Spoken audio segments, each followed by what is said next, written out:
Hello, everyone. Brother Al McClaney with this week's stewardship video. And before we get too far into the presentation, let's go and read the disclaimer. No advice should be seen as a recommendation, as I am not a licensed financial advisor, and this is for educational purposes only. We want to continue our theme as we get ready to go into the holidays with Black Friday, and let's reverse that paradigm of us being consumers into being investors. And that's an example of being shrewd. So this is called the Shrewd Holiday Edition. And you can see a picture I saw on Instagram, a caption of a cargo ship with all of the containers sitting out to sea. And then it had people who are probably enjoying themselves on the beach, but it said people getting in line for Black Friday. People getting in line for Black Friday. And as I said, we want to be shrewd. And what's a definition of shrewdness? Well, let's look at two scriptures in the Bible regarding shrewd. Matthew 10, verses 16 says, "Behold, I send you out as sheep in the midst of wolves, so be shrewd as serpents and innocent as doves." And then Luke 16, verses 8 through 9 says, "And his master praised the unrighteous manager because he had acted shrewdly, for the sons of this age are more shrewd in relation to their own kind than the sons of light. And I say to you, make friends for yourselves by means of the wealth of unrighteous, so that when it fails, they will receive you into the eternal dwellings." So let me emphasize, Jesus was talking about the ethical, not being unethical. He never said be unethical, but what he was saying is be wise. So another way of translating shrewd is being wise and intelligent when it comes to like practical concerns and matters. In other words, understand the world's wealth system. Understand how debt continues to perpetuate in your life through interest rates. And for instance, on the credit card bill, they set it up in such a way that the minimum payment allows it to keep going forever. Understanding that. So being resourceful, not dishonest or unethical, but being resourceful, understanding the world's ways, but utilizing the principles and foundations of the Bible to make sure we are being ethical. In other words, innocent as doves, but shrewdness, wise as serpents. We understand the world's way and we understand how to utilize it. Here's an example of what I would say is being wise or shrewd. Deuteronomy 28:12 and the Amplified Bible. "The Lord will open for you his good treasure in house, the heavens to give rain to your land in its season and to bless all the work of your hand. And you will lend to many nations, but you will not borrow." So the concept here is avoiding debt. And then I'm going to show you what I think is a shrewd way of lending, but not borrowing. In the Message Bible, the way that same verse is translated is, "God will lavish you with good things. God will throw open the doors of his sky vaults and pour rain on your land on schedule and bless the work you take in hand. You will lend to many nations, but you yourself won't have to take out a loan. God will make you the head and not the tail. You'll always be the top dog, never the underdog, as you obediently listen to and diligently keep the commands of God, your God, that I'm commanding you today. Don't swerve an inch to the right or left from the words that I command you today by going off following and worshiping other gods." In other words, the way of the world, little gods.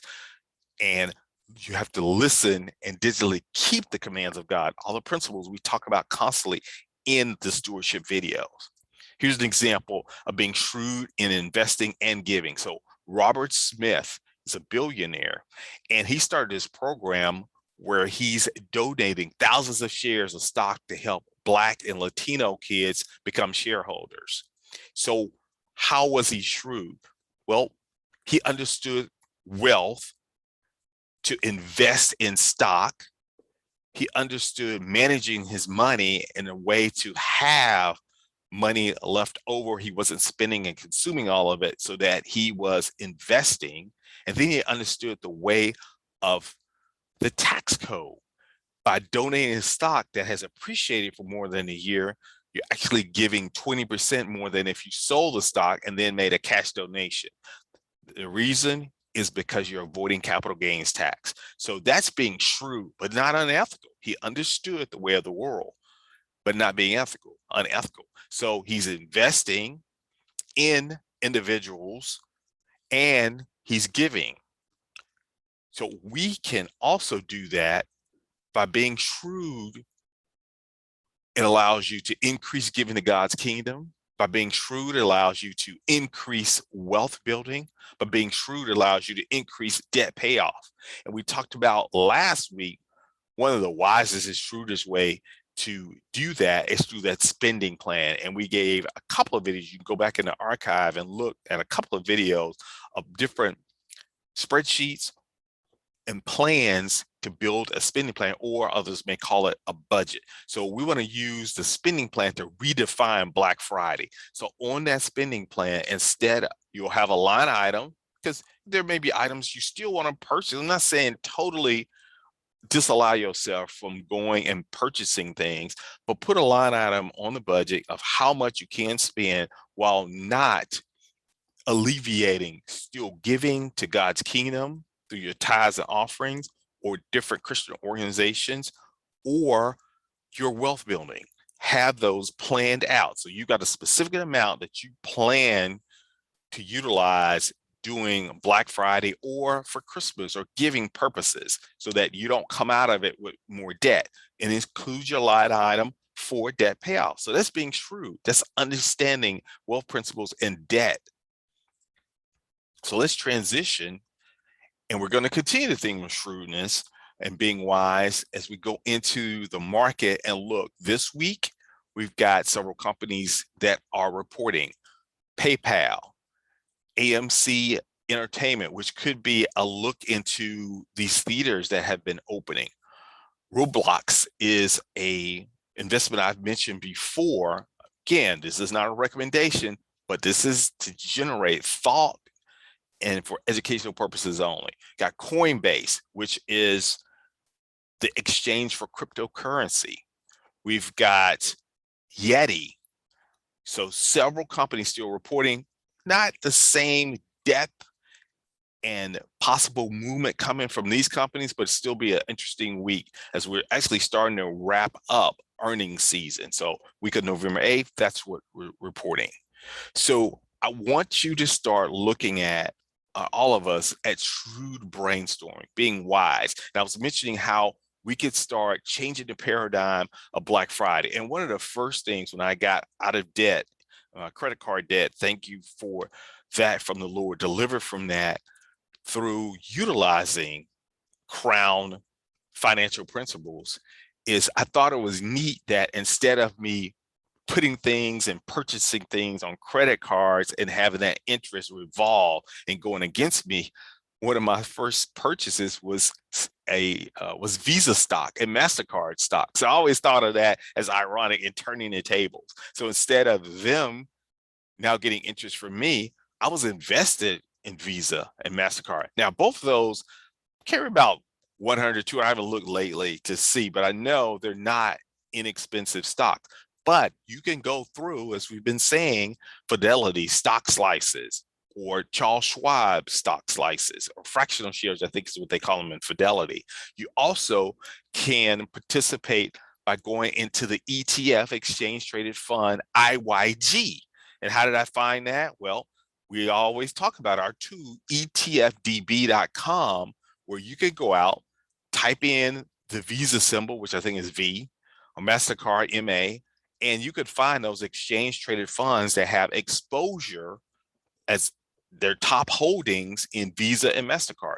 We also look at FinTech, which is financial technology, which is companies that are leveraging both the financial sector, combining it with new technology. Example would have been PayPal, was one of the first ones that was designated as a FinTech company. Square was another one.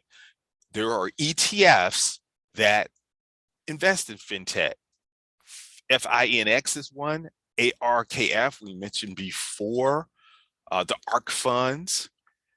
And then look at other things that are going on in the world instead of being fear-based, but be shrewd, be wise. How can I invest in that? The chip shortage, AMD may be one of the considerations. The other thing where you've got a lot of people now who are investing in options and futures. You say, I don't really understand options and futures, but I sure can profit possibly by investing in the exchanges that actually house the options and futures, like the CME or the CBOE, and look those up on the internet and learn what those are. But you can invest in those companies. Then you say, I'm not really comfortable, Al, in cryptocurrency. Everybody's out here trading Bitcoin. I'm buying Bitcoin, but I don't even know what it is. Well, there's an exchange what we talked about in that last slide that is the exchange for cryptocurrency called Coin. They're actually reporting. There's a company out there called MicroStrategy that they've got a lot of holdings in Bitcoin and Ethereum and different cryptocurrencies. That ticker symbol is MSTR. Maybe you want to invest in that. Then entertainment. Now, entertainment is in itself not evil, but if it goes to the other extreme of a time waster, that's all you're doing. Instead of wasting time being on Facebook, maybe you want to invest in Facebook, which changed their name to Meta, or Twitter or Netflix, or if you're in front of the TV constantly watching sports, instead of just that being being a time waster, start doing some research and maybe invest in Disney. Then you've got the health movement. A lot of people going vegan. I've got a couple of cousins who are going vegan. Well, Beyond Meat may be something you consider. You got the aging population. Maybe you want to look at health stocks. So this is a way of just brainstorming, being shrewd about observing what's going on in the world. How can I invest in it? Not being fearful of what's going on in the world, but looking at it as a way of being shrewd. Like we talked about Robert Smith. There was a lot of news on the infrastructure spending bill. Finally, I passed the House. It looks like it'll go past the Senate. There was a lot of CNN breakdown of what's in the bill. So that's another definitely potential in which you may look at broadband was one of them, but potentially investing in those as a way, being shrewd. What's going on in the world? Where are they spending their money? That would be some companies profiting by getting maybe pretty lucrative contracts. So we got roads and bridges. You heard a lot about broadband, water quality. There's actually exchange traded funds that deal in water, electric vehicles. So look at those different areas. Ford, I think, is one of the ones that's really pushing into the electric vehicle area. And we always know Tesla.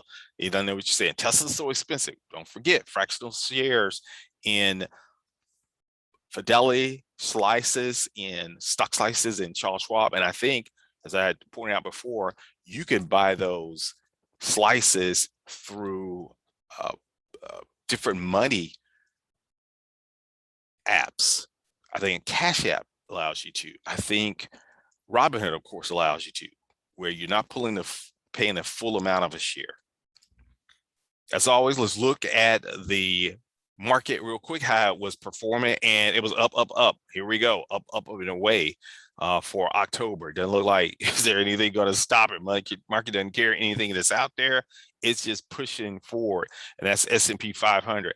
QQQ was right along with it in the technology area, still pushing high, high, high. So it looks like, as we say, blue sky, but always be cautious because we never know what major event could shake the market, but that could be also just a normal pullback and give you an opportunity to, invest.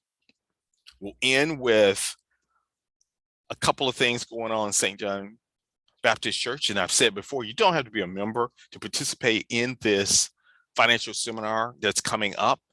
So the date is November 16th. You can go out, you can email our Christian education director if you don't have access to the Wednesday email that goes out from the church. So a couple things I recommended that you go out to an email, dcraddock@sjbcfamily.com, and you can get yourself on that email distribution. And out there is a display or a slide that has, you can register right off of that website. You also can get the weekly stewardship video through that medium of that Wednesday video.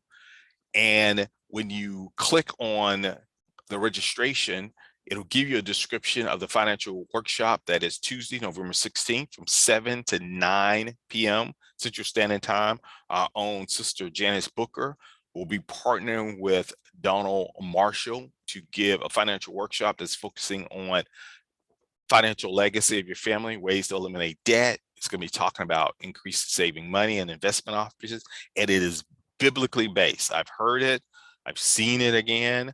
It is biblically based, a great workshop to have your mindset before we get into potential risk of debt of Black Friday. And we said we're changing our mentality about that. As always, you can email me at a_McClain@yahoo.com. Appreciate if you do a search under my name, Al McClaney, on YouTube, and you can subscribe, give me a thumbs up on the video. We do these every week. And as my pastor says, Diddy Dwight Davis, he says, have a good week and remember to keep a good spirit. And we say on this video, Jesus is Lord, therefore he is the owner, and we follow his principles, but we are his faithful stewards. We'll see you next week with the weekly stewardship video.